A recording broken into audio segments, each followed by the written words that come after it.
రేపు ఢిల్లీ వెళ్తున్నారు ముఖ్యమంత్రి రేవంత్ రెడ్డి. బీసీ రిజర్వేషన్ల విషయంలో న్యాయ నిపుణులతో భేటీ కానున్నారు. ఇటు ఏఐజీ హాస్పిటల్లో బయో డిజైన్ ఇన్నోవేషన్ సమ్మిట్ ను ప్రారంభించారు CM.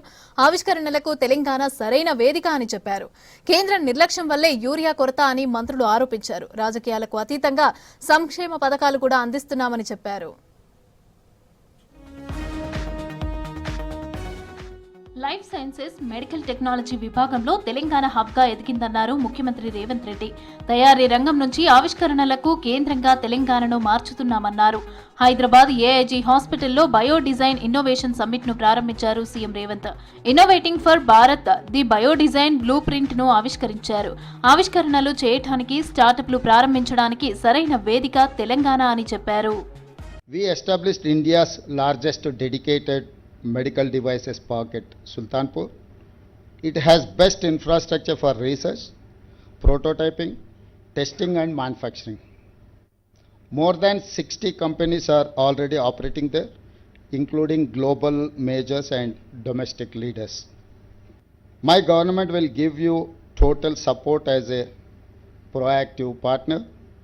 We will share historic medical data for research, but with strict Data Privacy Act.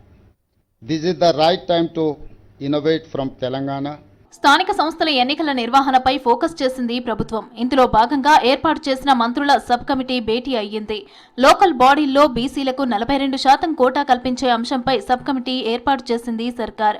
Hyderabad ప్రజాభవన్లో deputy CM బట్టి విక్రమార్క అధ్యక్షతన సబ్ కమిటీ భేటీ అయ్యింది. మీటింగ్కు మంత్రి ఉత్తమ్, శ్రీధర్ బాబు అటెండ్ అయ్యారు. బీసీ రిజర్వేషన్లపై న్యాయ నిపుణులతో సంప్రదించి 28లోగా ప్రభుత్వానికి నివేదిక ఇవ్వనుంది సబ్ కమిటీ.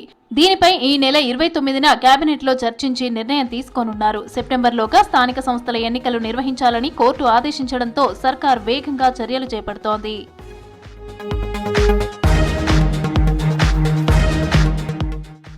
కేంద్రం నిర్లక్ష్యం వల్లే రాష్ట్రంలో యూరియా కొరత ఉందన్నారు వ్యవసాయ శాఖ మంత్రి తుమ్మల నాగేశ్వరరావు. డిమాండ్కు తగిన యూరియాను కేంద్రం అందించలేకపోతోందన్నారు. కేంద్రం తప్పులను కప్పిపుచ్చుకునేందుకే రాష్ట్రంపై ఆరోపణలు చేస్తున్నారని ఆరోపించారు. యూరియా కొరతపై కేంద్ర మంత్రి కిషన్ రెడ్డి రాష్ట్రంపై ఉల్టా ప్రశ్నిస్తున్నారని మండిపడ్డారు. యూరియా పక్కదారి పడుతూ ఉంటే రాష్ట్ర ప్రభుత్వం ఏం చేస్తుందని కిషన్ రెడ్డి అనడంలో అర్థమేంటని విమర్శించారు. కేంద్ర మంత్రిగా కిషన్ రెడ్డి వీలైతే మోదీ సర్కార్ నుండి యూరియా తీసుకురావాలని సూచించారు. రాజకీయాలు, కులమతాలకు అతీతంగా పేదలకు ఇందిరమ్మ ఇండ్లు మంజూరు చేస్తున్నామన్నారు మంత్రి తుమ్మల నాగేశ్వరరావు. అర్హులైన ప్రతి పేదవాడికి ఇందిరమ్మ ఇల్లు ఉండాలన్నారు. ఖమ్మంలో 57వ డివిజన్కి కేటాయించిన ఇండ్లు రాష్ట్రంలో మరెక్కడా మంజూరు చేయలేదని చెప్పారు. డివిజన్లో పర్యటించిన మంత్రి పలు అభివృద్ధి పనులకు శంకుస్థాపన చేశారు. పేదవాళ్ళకి మనం న్యాయం చేయాలి. ఏ సంక్షేమం అయినా ముందు వాళ్ళకి ఇవ్వండి. ముందు వాళ్ళకి అయిన తర్వాత ఇంకా కొంతమంది మిగులుంటారు, వాళ్ళకి మళ్ళీ నెక్స్ట్ టైంలో ఇవ్వు. ఇంటింటికి వెళ్ళి ఇచ్చి వాళ్ళ ఇల్లు పరిస్థితి ఏంటి, అమ్మ తొందరగా మొదలుపెట్టి కట్టుకోండి. అట్లాగే రేషన్ కార్డు వస్తే ఇంటికి వెళ్ళి ఇవ్వండి. కళ్యాణ లక్ష్యం వస్తే ఇంటికి వెళ్ళి ఇవ్వండి. ఏదైనా సీఎం రిలీఫ్ వాళ్ళకి ఏదైనా జబ్బు చేస్తే ముఖ్యమంత్రి గారు ఇచ్చే పైసలు నేరుగా తీసుకెళ్లి ఇవ్వండి. సోషల్ జస్టిస్ కోసం పోరాడేందుకు అందరూ ముందుకు రావాలన్నారు మంత్రి వివేక్ వెంకటస్వామి. అణిచివేయబడుతున్న వాళ్ళందరికీ రాజ్యాంగం భద్రత కల్పిస్తోందన్నారు. ఇలాంటి రాజ్యాంగాన్ని కాపాడుకోవాల్సిన బాధ్యత అందరిపై ఉందని చెప్పారు. హైదరాబాద్ బేగంపేటలోని టూరిజం ప్లాజా హోటల్లో save constitution, save India conference లో పాల్గొన్నారు వివేక్. బాబాసాహెబ్ అంబేద్కర్ గారు స్వాతంత్రం వచ్చినప్పుడు దానికన్నా ముందు కూడా మన జాతి కోసం ఎట్లా కాపాడుకోవాలి, మన జాతి కోసం మనము కొట్లాడాలని చెప్పి వారు నిరంతరం ముందున్నారు. ఏదేమైనా కానీ జాతి కోసమే వారు కొట్లాడడం జరిగింది. సో మనము కూడా నేర్చుకోవాలి. అందరు కూడా ఇదే చెప్తారు, ఇండియన్ కాన్స్టిట్యూషన్ చాలా స్ట్రాంగ్గా ఉంది, బలంగా ఉంది, గట్టిగా ఉంది.